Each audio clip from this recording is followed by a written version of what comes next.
Ambung dan Rimbun adalah kakak beradik. Saking miripnya, banyak yang mengira bahwa mereka adalah saudara kembar. Namun sebenarnya bukan. Usia mereka selisih 2 tahun. Ambung adalah kakak dan Rimbun adalah adik. Pada waktu kecil, Ambung sering sakit-sakitan. Karena itulah pertumbuhannya sedikit lambat saat kecil. Sedangkan Rimbun selalu sehat dari kecil. Waktu berlalu, Ambung dan Rimbun tumbuh remaja. Mereka disenangi oleh penduduk desa karena ramah, sopan, dan hormat pada orang tua. Ambung dan Rimbun tinggal dengan ibu mereka, sedangkan sang ayah sudah lama meninggal. Awalnya mereka hidup susah, namun semenjak Ambung dan Rimbun mulai remaja, lambat laun kehidupan mereka mulai membaik, karena kedua anak turut membantu.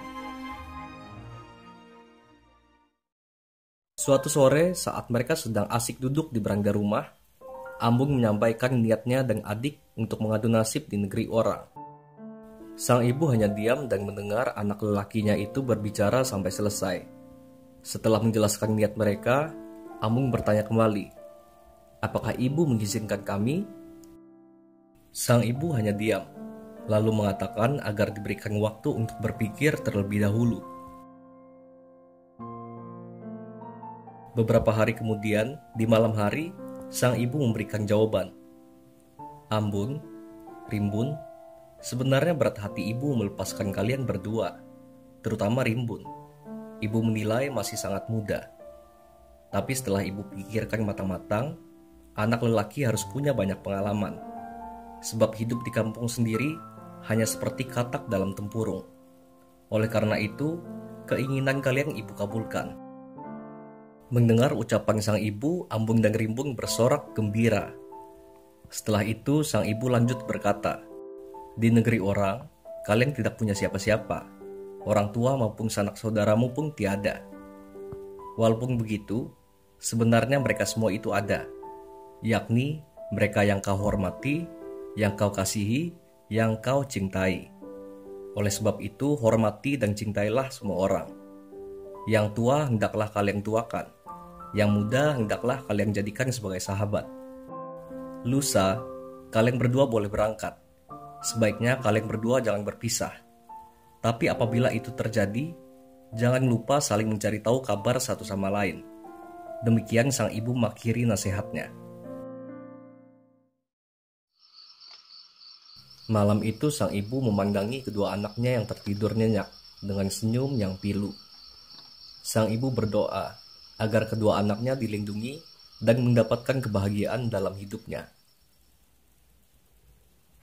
Di pagi hari, sang ibu menangkap seekor ayam jantan dan disembelihnya. Lalu darahnya dioleskan pada dada, dagu, hidung, dan dahi kedua anaknya. Diambilnya beberapa butir beras, dicelupkannya ke air, lalu ditaruhnya di ubung-ubung kedua anaknya, sembari memohon keselamatan untuk kedua anaknya. Setelah itu, sang ibu membekali masing-masing anaknya dengan 7 buah ketupat dan 7 buah telur rebus.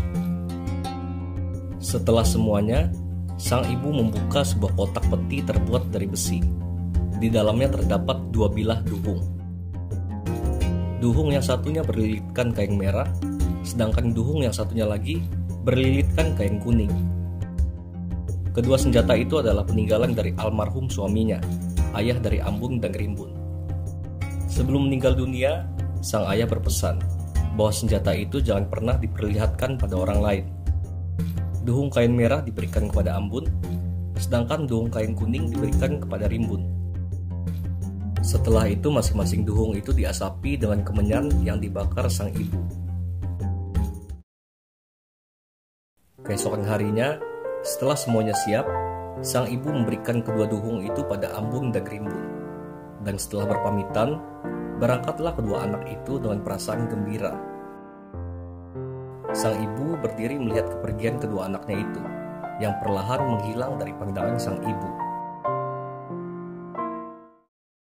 Ambung dan Rimbun memulai perjalanan, melewati berbagai rintangan alam, naik turun gunung tanpa tujuan yang pasti. Mereka hanya fokus berjalan ke arah matahari terbenam, apapun yang terjadi. Waktu berlalu, tepat di hari ke-7 pengembaraan mereka. Di pagi hari itu, Tiba-tiba Rimbun jatuh sakit. Dari mulutnya keluar darah. Ambung panik. Ia mencoba memberikan minum dari akar-akaran obat yang ia ketahui, tetapi tidak satu pun yang meringankan penyakit adiknya. Tak terasa, tiba-tiba Ambung meneteskan air mata. Perasaan bersalah dan sedih menyelimutinya. Seandainya Ambung tidak menyetujui adiknya ikut, pasti tidak akan terjadi hal seperti ini. Ambung diselimuti penyesalan. Di tengah situasi darurat tersebut, Ambung hanya dapat berserah.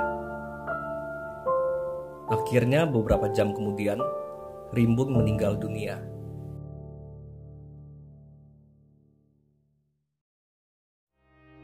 Sambil menggali kubur, Ambung meratapi kepergian adiknya.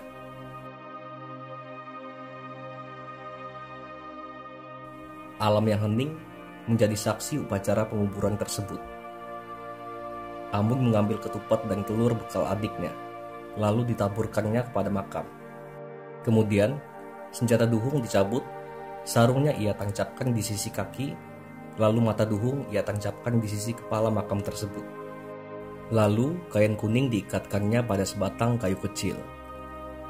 Dengan perasaan sedih, Ambung melanjutkan perjalanan, meninggalkan makam sang adik.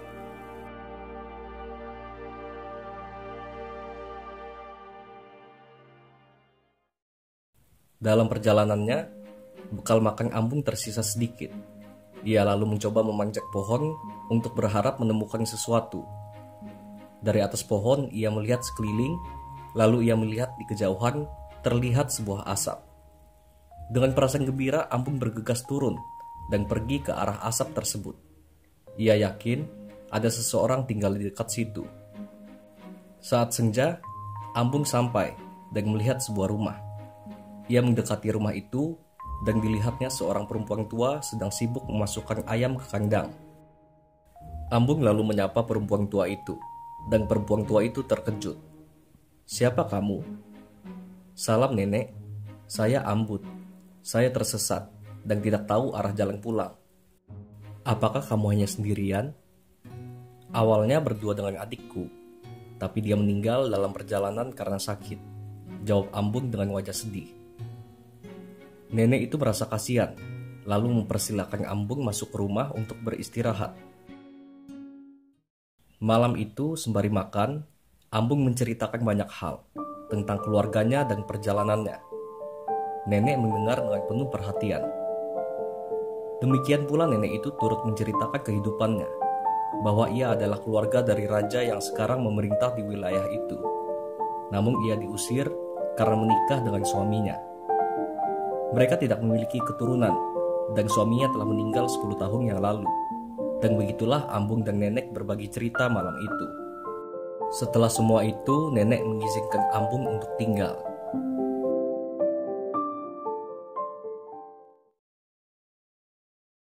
Waktu berlalu, Ambung berladang, beternak, berburu, dan melakukan banyak pekerjaan sehingga nenek sangat terbantu. Hampir semua pekerjaan Ambung lakukan, seperti mencari kayu bakar, menimba air, dan lain-lain. Bahkan nenek sering marah karena Ambung selalu bekerja tanpa beristirahat. Tak terasa beberapa tahun berlalu. Lama-kelamaan mereka sudah seperti keluarga. Nenek menganggap Ambung sudah seperti cucunya sendiri. Begitu pula sebaliknya bagi Ambung. Suatu hari, tiba-tiba Ambung dan nenek dikejutkan dengan kedatangan beberapa prajurit kerajaan ke rumah mereka. Para prajurit itu menjelaskan bahwa setiap ksatria atau pemuda wajib mengikuti sebuah pertandingan untuk mencari menantu raja atau calon suami untuk anaknya. Tidak ada satupun yang boleh menolak, karena raja tidak ingin mencari seorang menantu yang biasa-biasa saja. Ujian pertandingan tersebut adalah melompat dari halaman istana, mengambil bunga melati di atas atap istana, dan menyerahkannya kepada tuan putri. Kesemua peserta ternyata telah gagal, dan hanya tersisa Ambung sebagai peserta wajib terakhir yang belum melakukan pertandingan itu. Ambung diwajibkan ke istana secepatnya, dan apabila gagal dalam pertandingan itu, ia akan langsung dihukum gantung. Karena selama ini, Ambung tidak pernah melaporkan statusnya sebagai salah satu rakyat kerajaan dan dianggap mangkir dari kewajibannya sebagai pemuda yang wajib mengikuti pertandingan di kerajaan itu. Nenek dan Ambung sedih mendengar penjelasan para prajurit kerajaan tersebut. Mengapa pertandingan itu harus memaksa rakyatnya yang tidak ingin melakukannya? Namun mau bagaimana lagi? Perintah raja adalah mutlak. Setelah itu para pengawal pulang dan akan menjemput Ambung besok pagi. Malam itu Ambung dan Nenek tak dapat tidur dan gelisah. Ia lalu mengeluarkan duhungnya dan memberikannya pada sang nenek. Nenek itu lalu membakar kemenyan. Ia berdoa kepada Yang Maha Kuasa, semoga cucu angkatnya besok dapat selamat dan diberkahi agar memenangkan pertandingan itu. Setelah itu, nenek memberikan kembali duhung itu pada Ambun. Keesokan paginya, para prajurit kerajaan datang untuk menjemput. Ambun meminta nenek juga ikut. Apabila gagal, biarlah sang nenek melihat cucunya menjalani hukuman, sekaligus melihat cucunya untuk terakhir kalinya. Setibanya di halaman istana, penonton sudah penuh. Mereka ingin menyaksikan pertandingan peserta terakhir. Semua mata tertuju pada Ambun. Mereka hanya tertawa melihat penampilan seorang rakyat jelata seperti Ambun. Mereka para kesatria dan keluarga kerajaan saja tidak ada yang berhasil, apalagi seseorang seperti Ambun. Peraturan dibacakan, dan sanksi hukuman gantung juga dibacakan apabila gagal. Semua orang diam hening, merasa kasihan kepada Ambun apabila harus dihukum gantung di usia muda.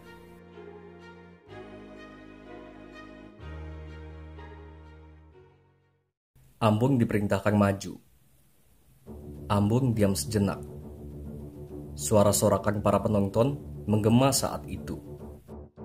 Ia tidak mempedulikannya dan hanya berdiam berdoa dalam hati. Kemudian ia mengambil ancang-ancang. Di tengah-tengah suara sorakan, ia berteriak memanggil nama ayahnya, sembari mencabut senjata duhung dari sarungnya. Dan seketika itu Ambun melompat.